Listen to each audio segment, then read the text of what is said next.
We've been covering this story for you for the past several months, and now so many asylum seekers are crossing the Canadian border from the U.S. that Canada has to call out part of the military. About 100 Canadian soldiers have been pressed into service in Quebec.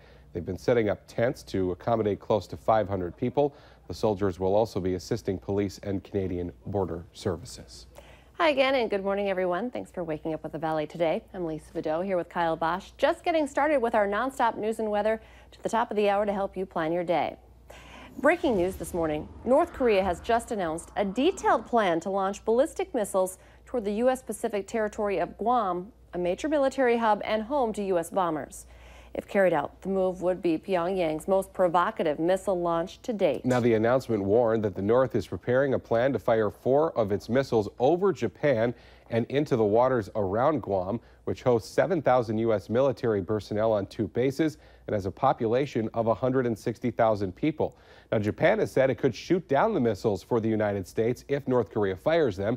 The Japanese defense minister also said this morning that any missile attack on the U.S. territory would be a Japanese national emergency because it would threaten Japan's existence as a nation.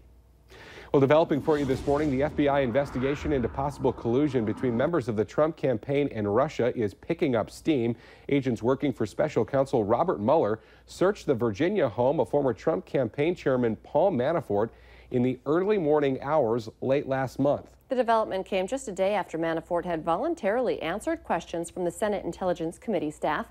Sources say the search is tied to the intense investigation into his business dealings and financial relationships, both in the U.S. and abroad.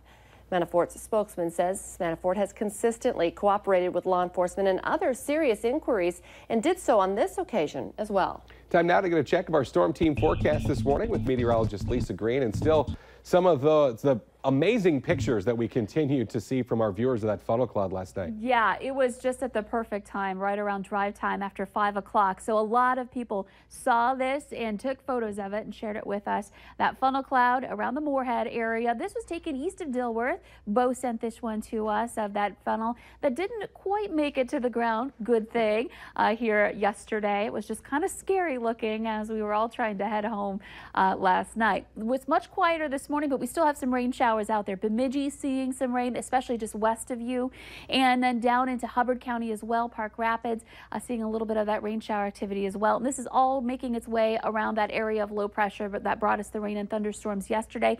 And it may still trigger a couple of those in our southeastern viewing area closest to that low center for today and into the afternoon hours as well. Checking out your temperatures, 61 degrees in Fargo, 59 in Grand Forks, all of us in that upper 50 to low 60 degree range here to begin our day.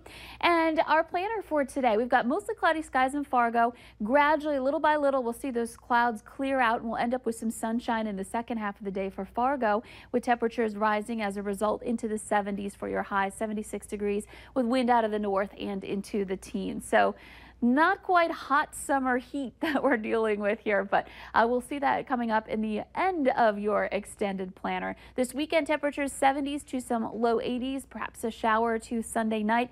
And then we're looking at some real heat building in for Monday through Wednesday. I'll have 89 degrees by the time we get to Wednesday. Let's check in now with Al.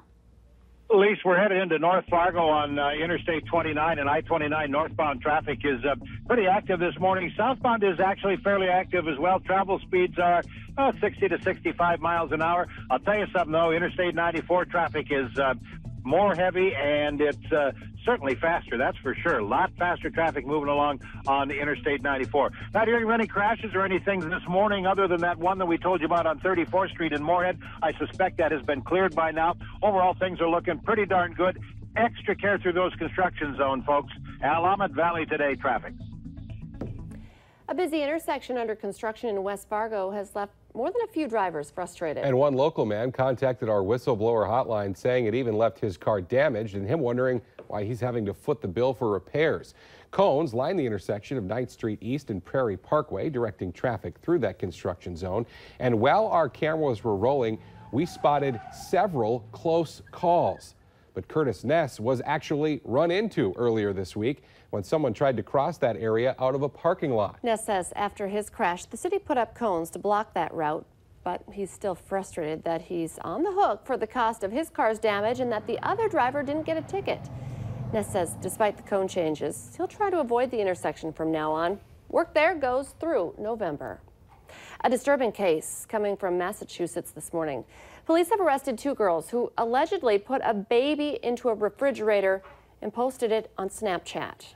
Part of the video shows a babysitter opening a fridge to show a screaming baby inside. Other sections show the teens allegedly putting the baby in the fridge, and in some parts the girls are laughing about the whole thing. Now the infant is expected to be okay. The girls have been charged with child endangerment and assault and battery. We have some new information for you this morning on the deaths of 2 people in Jamestown. Valley News Live has learned that the couple died in a murder-suicide. Police say the bodies of Cherish Peterson and Casey Jensen were first discovered by their fathers at a home on Sunday. The report from the medical examiner says Peterson died from a gunshot wound to the back of the head, while Jensen died of an apparent self-inflicted gunshot wound. Investigators say they believe the incident happened late in the evening of August 4th or the early morning hours of August 5th. A 3-month-old baby who was found unharmed, taken to the hospital, but later released to family members. Police are reaching out to the public, trying to locate a missing Alexandria, Minnesota teenager. 15-year-old Jasmine Block is described as white with a tan complexion. We have her picture up on your screen right now. She's about 5'1", weighing 110 pounds with brown curly hair. Police say Jasmine was last seen at her home in Alexandria Wednesday night and was wearing black and red pajama pants with an unknown top. If you have any information, you're asked to call Alexandria Police at 320-763-6631. A Canadian man will have to serve 6 months in jail for smuggling illegal aliens into the United States. Law enforcement says back in April, 41-year-old Victor Omorui of Regina, Saskatchewan, picked up 9 people in Minot and took them to the U.S.-Canada border. The 9 people crossed the border where they were captured by Canadian law enforcement. U.S. Border Patrol agents then stopped his vehicle and found 2 illegal aliens in his car, both of which had just illegally entered the United States from Canada. Omorui pled guilty to charges back in May. As parents and students head to the mall for some back-to-school shopping, there's some trending items that you might want to check out. That fashion outfit for the first day is always very important, and showing us how we can be on trend is the Valley Today's Christy Larson, who joins us live in studio this morning. Hi, Christy. Good morning, guys. Thankfully, we have Nikki Larson here with us because she's the West Acres style expert, and what I love is we want to send kids off with that confidence, impress their peers, and also get ready for those first day pictures. Absolutely. There are so many adorable pieces out there in our stores, and we're so excited about all the trends because the kids can really make it their own. There's so much inspiration on our blog, westacresblog.com, and it's going to be up there throughout the entire school season. So you're going to see everything from overalls and retro vibes to joggers and plaid shirts. And there's just a lot to work with. And some, tips to going back to school shopping, all that is on our blog, but just a few to go off of is really creating a versatile wardrobe, picking a color palette, getting more of what they're going to wear the most, and figuring out exactly what items they need to add to their closet and utilizing layers. It's a perfect season to do it. And I love, too, that you guys have all those ideas up online, but it's also about doing your research before you go to the stores, too.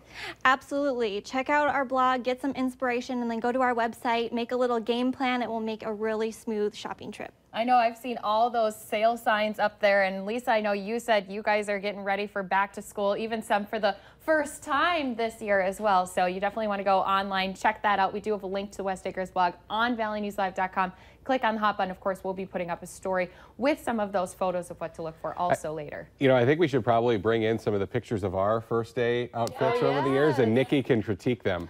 I don't think I'm going to get a good review, though I did have a really sweet jacket one year. I did have overalls one year, corduroy overalls. Well, those are back in, right? Or maybe not the corduroy part, but the... Good stuff. We maybe should do that. Christy Larson reporting live in studio. Thank you. Let's get our answer now to our question of the morning on Facebook. Nearly 80% of women say this is the thing they regret most about high school. The answer, speaking of pictures that we should all get to see here on the Valley today, their hairstyle. Lisa? I had some nice perms back in the day. Do you have regrets about your high school hairstyles? I don't. I just had straight long hair, pretty much what I have now. So I don't really have any regrets. But maybe no Lisa. Oh, I had racing stripes at one point. I don't know if that. No, that would have been high school. I guess that was pre-high school. But still, those were fun. I should bring those back. Can we bring racing stripes back? Is that like a thing? Let's do it. Bring it back with the overalls. I love it. And maybe perms too. Maybe not on the perm. Everything old is new again. It's still a little muggy out there in some places, so you might not be having a gray hair day today in the east, where we've got some rain showers over by Bemidji, and that's going to be the area where we're dealing more with rain and perhaps even some thunder showers this afternoon. Gradually will clear, temperatures in the 70s next couple of days, but 80s are on the way eventually. The Today Show and CBS This Morning are just about to get started, but the Valley Today rolls on. Flip on over and join us right now on the Fargo CW.